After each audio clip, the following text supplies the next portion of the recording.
Hello, I'm Harnik Dami, and I will be discussing our group's work on crop height and plot estimation for phenotyping from unmanned aerial vehicles using 3D LiDAR.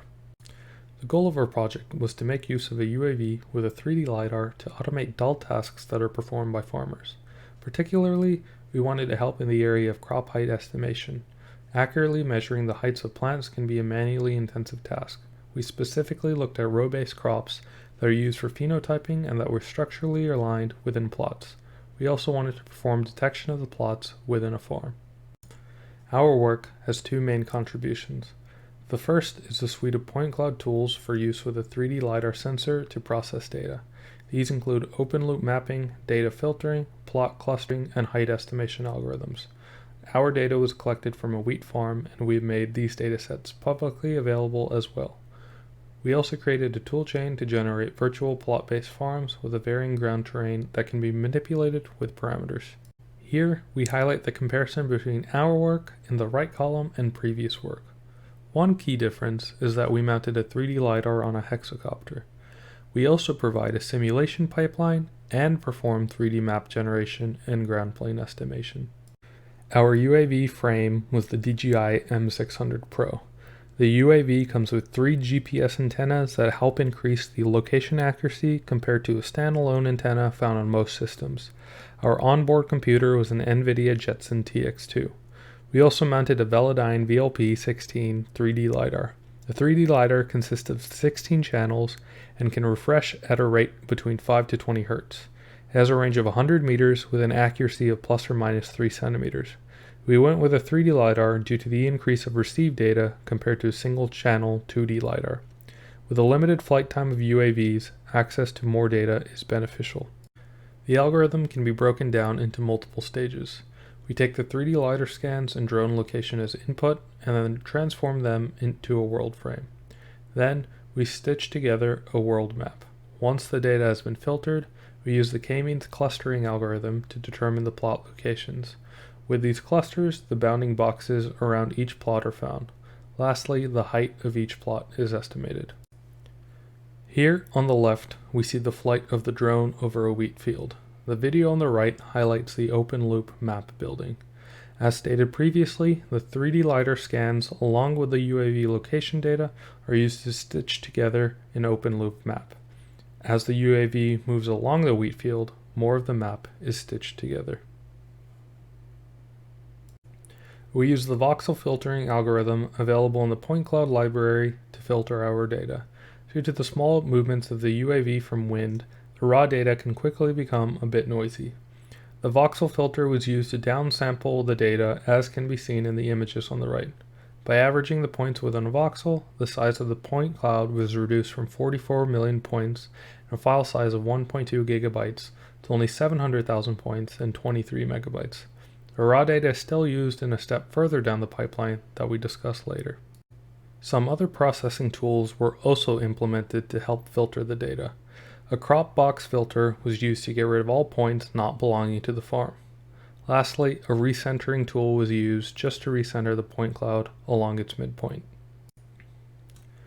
Instead of estimating the height of crops relative to the entire farm, we wanted locally accurate height estimations per plot of crops.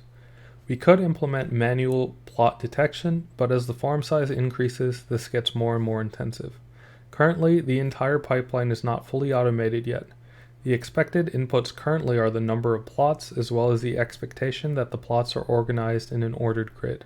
However, we do not know the size of each plot as well as the separation of plots. There are row detection tools already developed for RGB cameras, but not for LiDAR. As shown in the video on the right, Lee et al. Use a downwards-facing RGB camera mounted on a UAV to detect the rows between crops. We focused on plot detection with a 3D LiDAR. The first step of the plot detection is to use the k-means clustering algorithm to cluster the point cloud.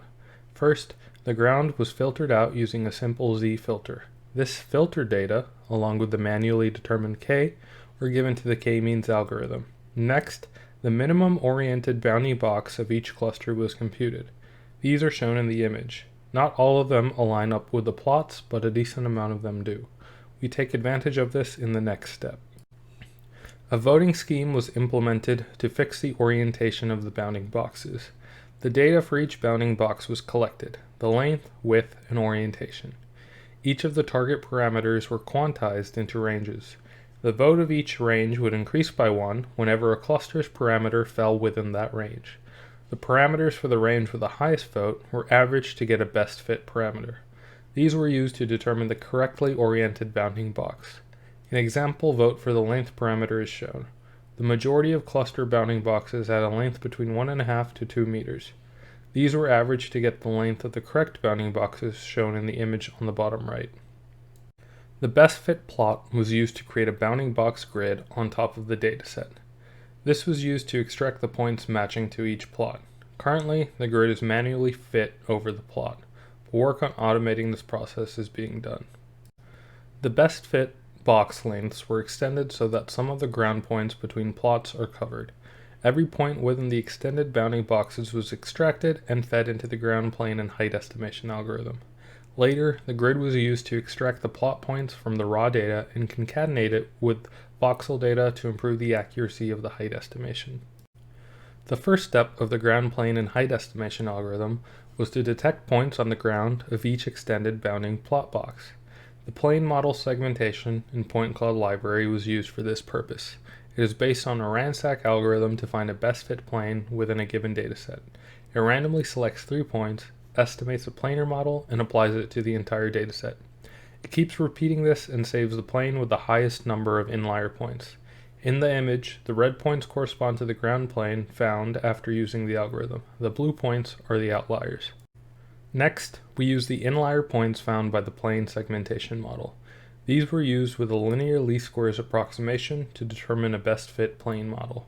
With this model, the heights of the blue outlier points are found.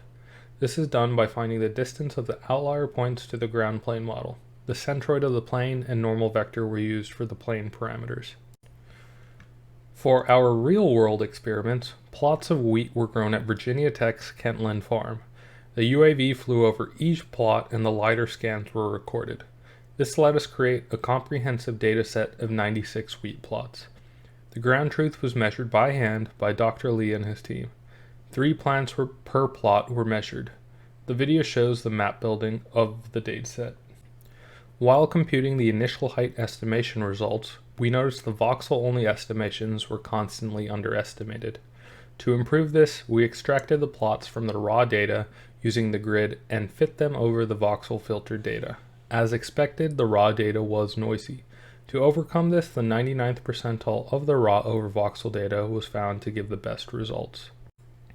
As stated before, we used 3 schemes for the height estimation algorithm. The first is to use just the voxel filter data. Voxel filtering averages all the LiDAR points within a cube. This causes an underestimation of the data, as can be seen in the top chart, with an average percent difference of plus or minus 13.4%. Using only unfiltered raw data was noisier and increased the average percent difference to plus or minus 13.8%, as shown in the middle chart. Due to the noise, there is an outlier all the way in the 100 to 105% bin. To combat the noise, using the 99th percentile max height, as shown on the bottom chart, resulted in an average percent difference of plus or minus 5.4%, with a root mean square error of 6.1 centimeters. A simulation pipeline was also created. The first step is to create a randomized ground model. An input number of vertices were randomly placed on a flat square ground model. These vertices were used to create a Delaunay triangulation of the ground. Then the heights of the vertices were changed randomly within a range set by an input parameter. Next, the virtual plots were generated on top of the random ground created previously.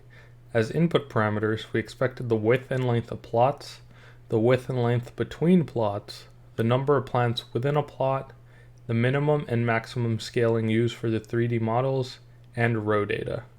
The row data indicates the number of plots per row, along with whether there is a row offset. An image of one of the virtual farms is shown on the right. This video highlights a flight over one of the farms created using the simulation pipeline.